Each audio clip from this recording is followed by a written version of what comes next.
צבי, תתחיל. Start from Brian.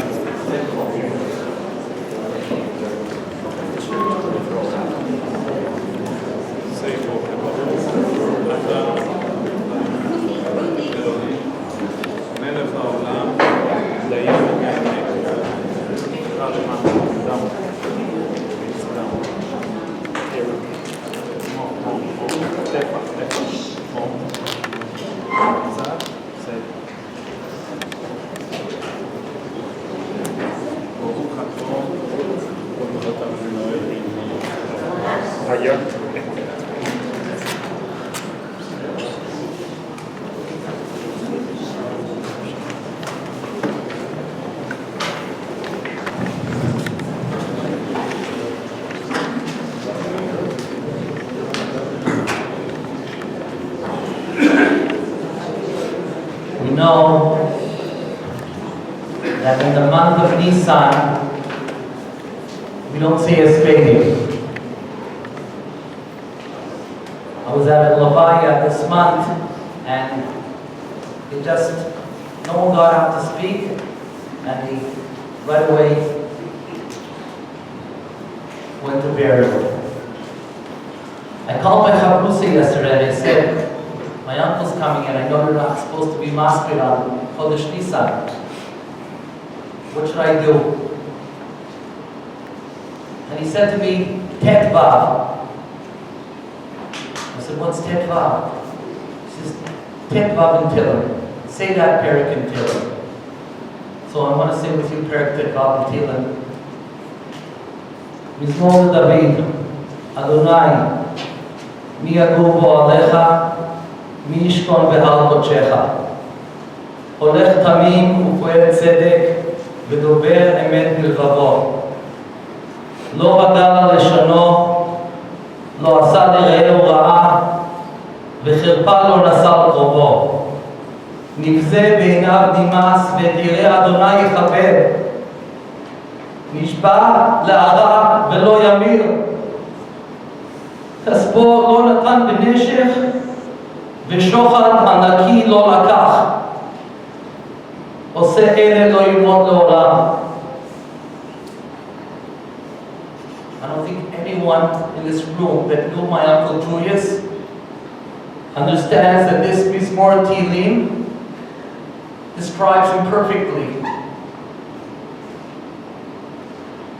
הולך תמים ופועל צדק, דובר אמת בלבבו, לא רגל על לשונו, לא עשה לרעהו רע, he never hurt a person, חרפה לא נשא על קרובו. נבזה בעיניו נמאס וירא אדוני יכבד. I don't know how many of you knew how many years Rabbi Yaakov Kamenetsky would come to the Sovereign Hotel and what covet my uncle would give him. ירא השם יכבד.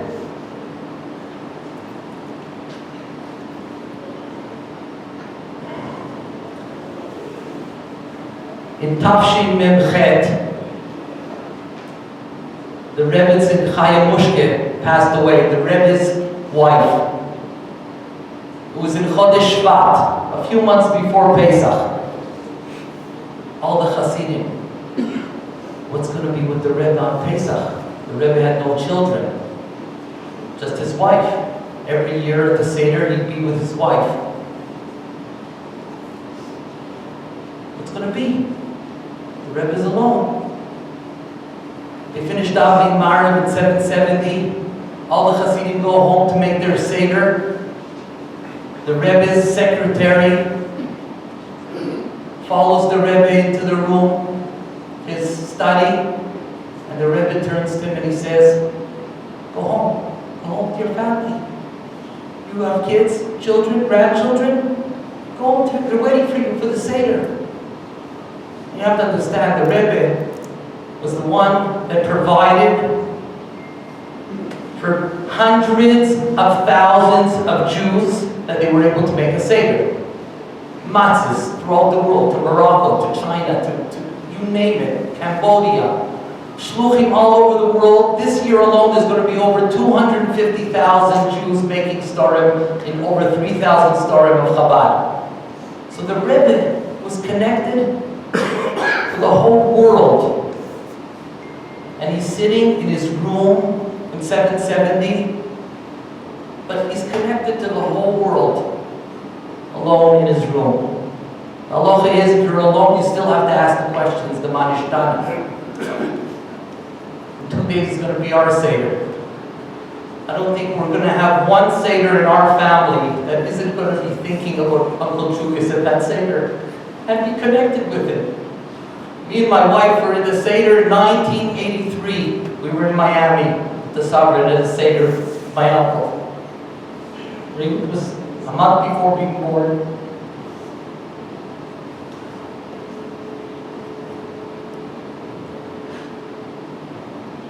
He'll be with every single one of us at our Seder, thinking. The letters that have been coming in from all the cousins, relatives, everyone is thinking about Uncle Julius and what he was. I had to go to my accountant before the Levaya this morning. And I'm in the elevator coming up from the parking lot. And there's a lady, an Ethiopian lady in the elevator with me, and she has a t-shirt on with a sign. Live your life the way you want to be remembered. And like, hit me. I'm at the Levaya today. This is the life my Uncle Julius lived. The way we all are going to remember him. I want to call upon my father to say a few words.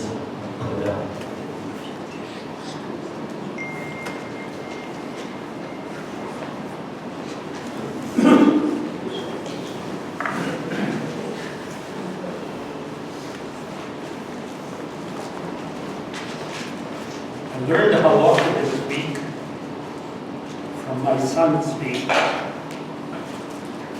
Telling me how to behave as a nun, person who is between a burial and the death.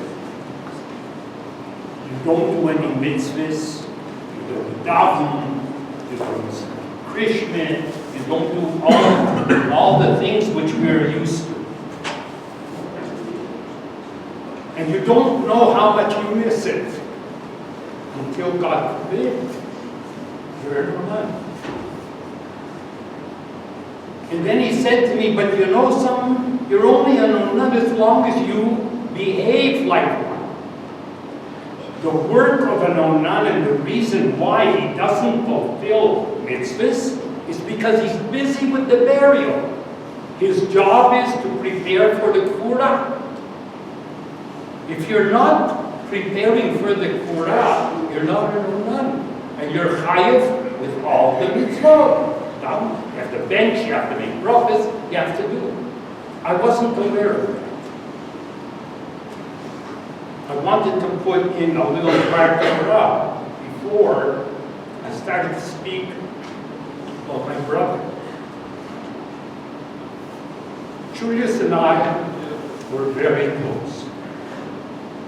We grew up together and we did everything together. And we had a lovely childhood and a lovely life. And Baruch Hashem, if anybody has to ask about it, we had a wonderful family. Julius's job, Julius's profession, Julius's calling and career was to run the Sovereign Hotel in Miami Beach, Florida. It was an apartment hotel where people came and they stayed 1 month, 2 months, 3 months, 4 months. He didn't serve food, but he rented people rooms. And usually couples came and spent the winter there. And all the rich and famous people and everybody who had parents and didn't want them to slip on the ice in Montreal, and didn't want them to freeze in New York, because it's winter time, they sent them to the Sovereign Hotel. And Julius rented them rooms, and they had, for 1 month and 2 months and 3 months and 4 months, and they were there. It sounds so simple. I mean, there are hotels and everything. But Julius was such a tzaddik that the way he treated these people was unbelievable. When a person sends his parents to Florida to Julius, they have no time to come and visit them. Many times they have no time to telephone them. My parents are okay, they're in Florida. The chesed that Julius did by showing the love to these people you cannot explain. If they called from New York and they said, Julius, I'm sorry, I can't arrange to have my parents picked up. Julius says, no problem. And he went himself with his car and he picked up the elderly couple. And if they had a problem with their shopping, Julius went to do their shopping. The chesed which people who have no alternative were shown by him, it's just unbelievable. It's tzidkus, it's really being a tzaddik. And his children grew up with the zchut to see this.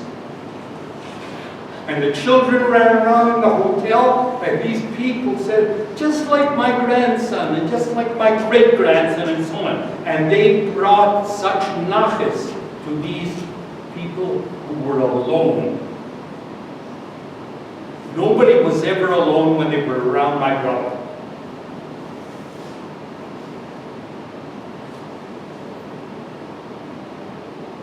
I could go on talking, but today is a short day.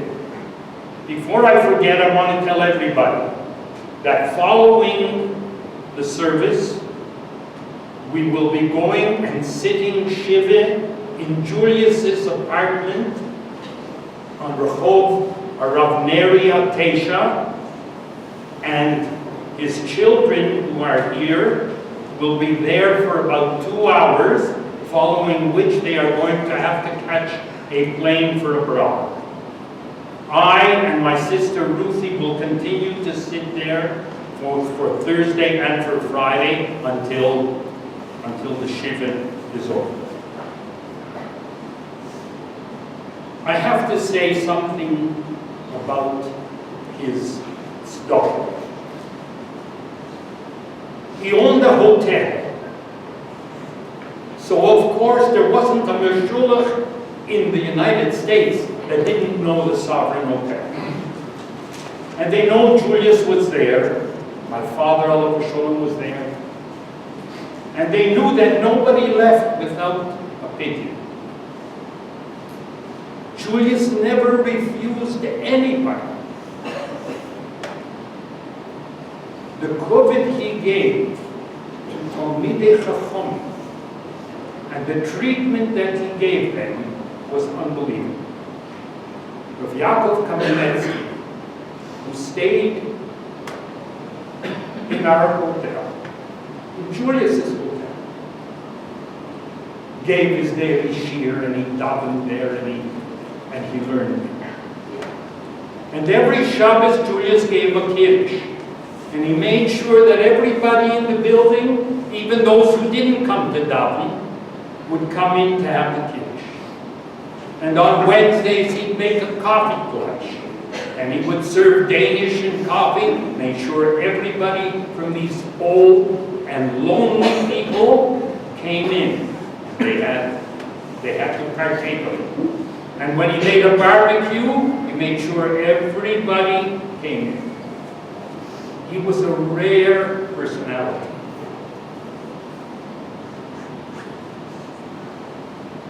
What can I tell you about our relationship? We were so close, we felt each other. When I came into the hall today, I said to myself, Julius was here, I say to him, Julius, should I speak in Hebrew or in English? Knowing that he would understand the joke.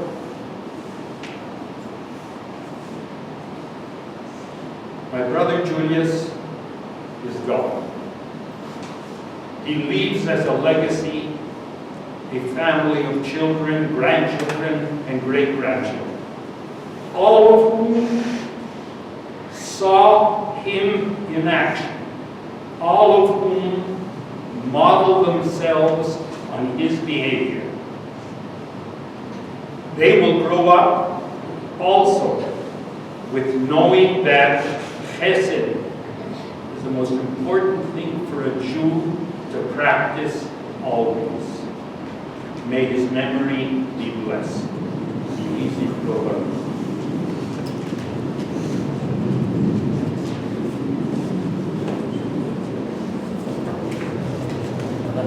I'd like to call upon my aunt Ruby to say a few words.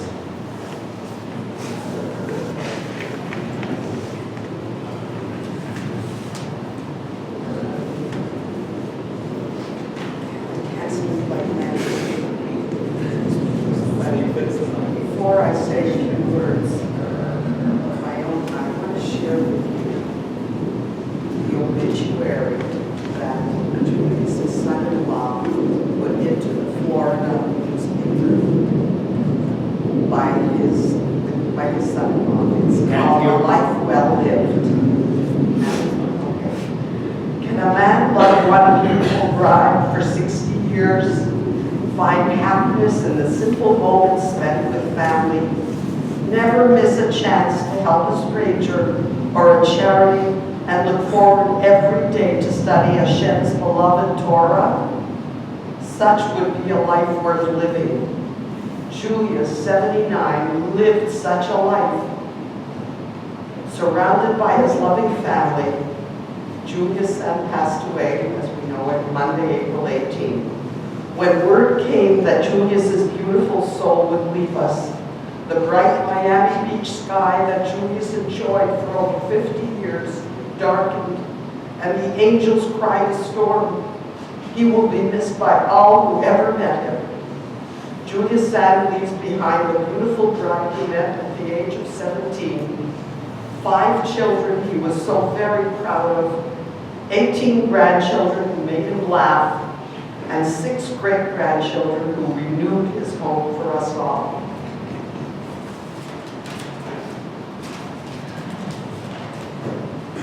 My dear brother Julius, what can I say? You are a role model par excellence. Your wonderful children and sweet grandchildren, we're so fortunate to have you. You weren't just a bystander when it came to your children and grandchildren. Nothing could stop you from giving them your undivided attention, showering them with love, attention, and guidance.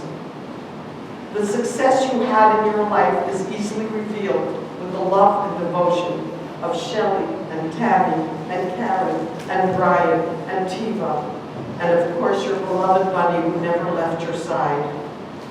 As a brother, you gave me strength and doted on me when I needed it.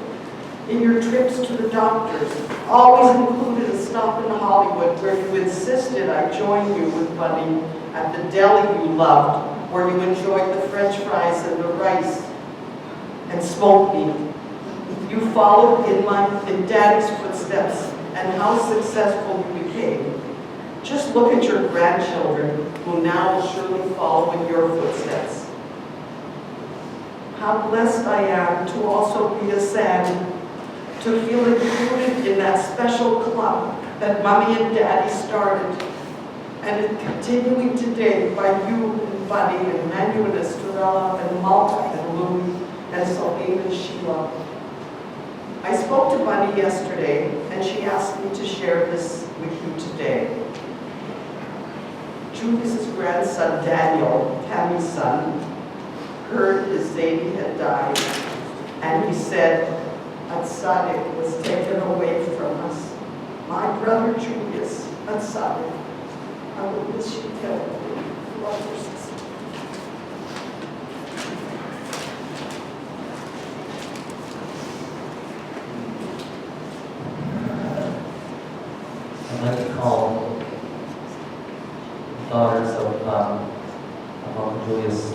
Shelley to say a few words.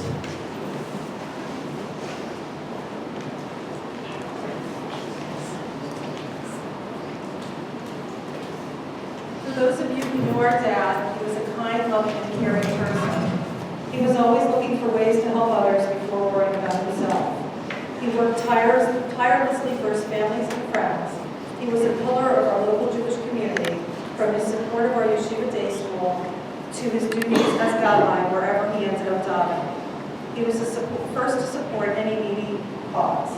Living in Miami all these years, my immediate family has been very lucky to have the privilege of having both mom and dad physically close to us. My children, Ilan and Daniela, grew up in their home. Both of them learned the important chesed from both of my parents, and they have turned into loving, caring, and giving adults because of having a Zaidi like they have as a role model. We get to spend a lot of time together, from visits during the week to Friday night dinners on a weekly basis. And just a week ago, right before this happened, we had the opportunity to spend Shabbos dinner with my parents. And we were talking about many fond memories from the days at the Sovereign Hotel. As we discussed preparing for Pesach, my dad said to me, "Bring me all your kalim that need to be totaled. I'm going to take care of it on Sunday when they do it at the shul." I don't think he knew at that point that he wasn't going to be able to physically assist. In my mind, there's still so much for Dad to be here with us to do. There are grandchildren that still need to get married, great-grandchildren that will still be born. But regardless of how much we still need him here, Hashem needs him more in Gan Eden. He tried so hard to fight and pull through, and or allow Mom and us the time to adjust to what was to come. Hashem had other plans for Dad, and now our angel will be watching over us from above. Daddy, we love you so much. We miss you terribly, but you can rest in peace knowing that all of us, all your children, grandchildren, and great-grandchildren will band together, take really good care of Mommy, and continue your legacy.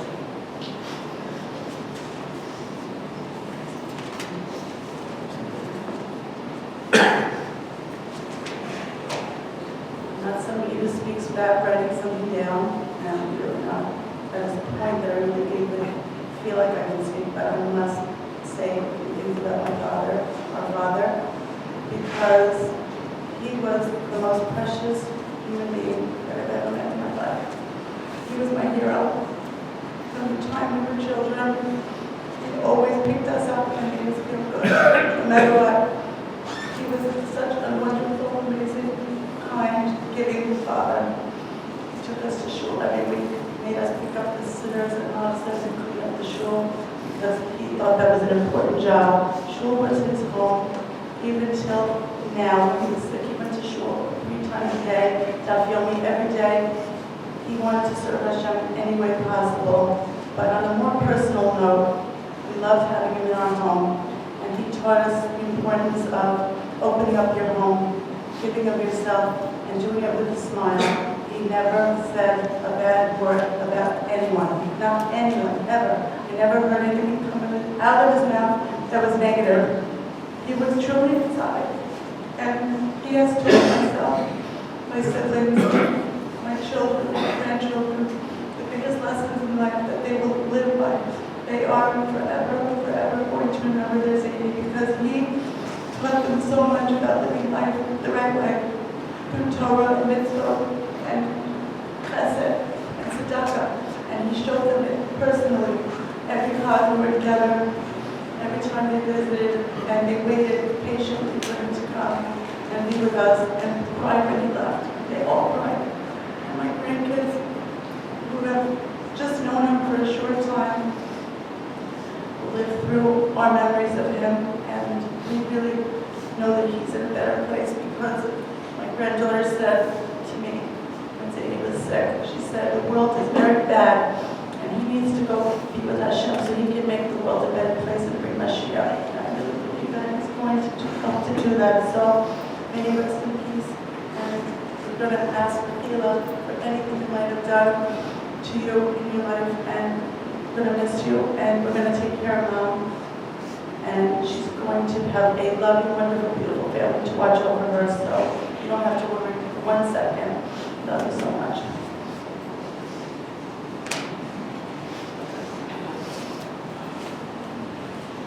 write anything, unfortunately, but I tried to, and every time that I sat down, it was just too difficult. But today, when I got off the plane, and then suddenly there was this beautiful sunshine outside, and then we got to, my parents' apartment, and the trees were beautiful, and the flowers were out, and I thought to myself, wow, Dad, what a perfect day for you. This was the kind of day that you liked. My dad was a country boy at heart. My dad loved staying at Bathurst, New Brunswick, which is where he was from. And I always like to think that I became somewhat of a country girl from him. My dad loved country music. We sang a lot of country music. And I was thinking about today how blessed I am, and my children and my husband and all of us, because I had him in my life for 51 years, and my children are so close to him, and we've had such wonderful experiences.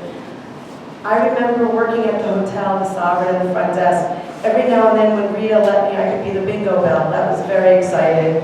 She didn't give it up very often, by the way. I remember being up in the country house, and my dad would collect tadpoles from the water and put them in a bucket over the well. And we would wait until they turned into the frogs, the ones that didn't jump out and we would throw them back. I remember my dad teaching me how to find the best lilies on the lily pads out in the lake on Lantier, and even by, in St. Agatha, and also Petit Long. Everything having to do with nature and animals. My dad found beauty in just being alive and being a part of this world and the outdoors. And I just find all these memories coming back to me. I remember one of my favorite places, the Orange Julep. I remember always going there every time I went to Montreal. And my father would take me and I'd say, Daddy, can I get an orange julep? He goes, you can't get a cup. I'll get the value size and I'll get cups and we'll put it in. I always wondered what it was like for people that got to have a cover and a straw. That wasn't us. But as a mother now, I understand how smart my father was, and I would do the exact same thing, Daddy. You trained me very, very well, I want to tell you. But this last summer, we were very lucky because my parents bought a house in upstate New York, and Michael and I and the kids went up every Shabbos to spend time with them. And you know what? My kids went up for my parents. That's why they wanted to spend time with my dad and my mom, and we went to the shows at night, and we just played backgammon. And they rushed before Shabbos, and then they rushed out so that they could get back to their lives afterwards. They just wanted to spend those few days with them. And right now, when I think about it, I feel so lucky. I really feel like God gave me this gift because I had this opportunity to spend this quality time with my father, my mother, and my kids. And I just want to say that this last week and a half, when my dad was in the hospital, he showed signs that he was really, really there, and he knew it was us. And there were times that we felt like even though he couldn't open his eyes, that he was happy. And he knew who we were. And when I left, I said, Daddy, I'm leaving, wave goodbye, and he waved. And I have to remember that because that was really my dad. Even though later on things went downhill, the man that my father was is here. He's not here in physical form, but he'll always be a part of our lives. He's such a huge part of our lives, my children and Michael's and all of our kids, that he will always be a part. I know he'll be watching over us. And I just want to say, Daddy, that I promise you will all take care of Mommy, and we'll make sure that she has a very good life.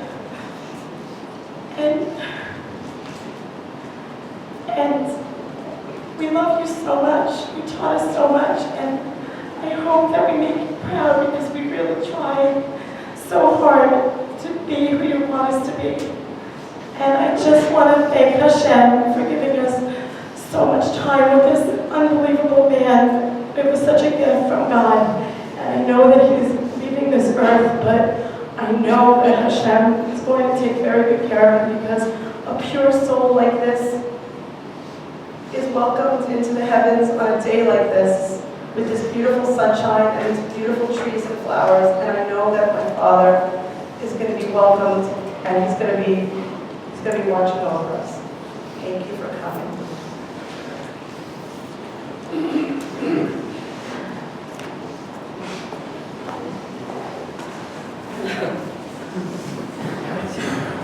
I want to call Brian to say a few words.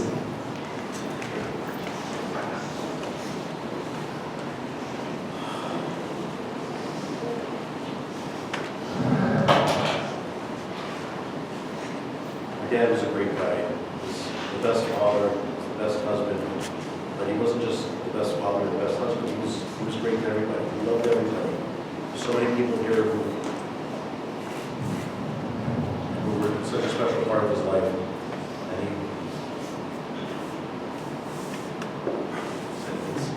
he's a tremendous loss for our family. And he's so sorely missed. And just want to ask my father if there's anything that I've done, if there's anything this past week in the hospital, slighted in any way, please forgive me.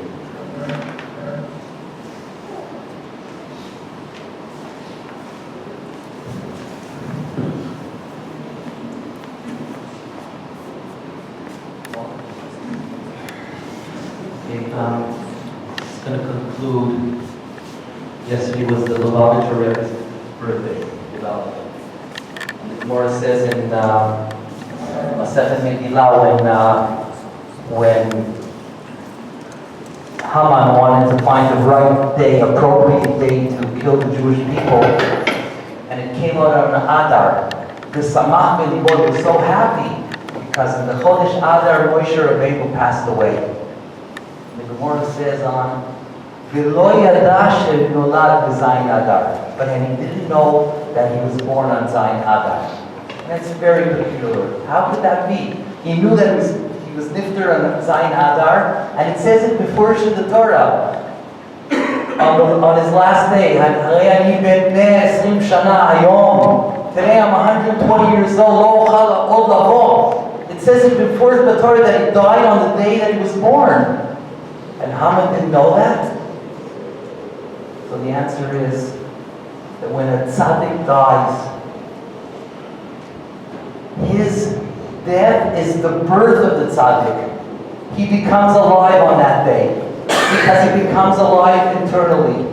And this is the way we have to remember this day when Uncle Julius is leaving us. This is his birth. This is his birth for eternally. Just the way I said at the beginning, he'll be at our Seder table. Even though the physical life, it happened once in 33 years that I was with him on a Seder. But this Seder, he'll be with me. He'll be sitting at my Seder table with all my children.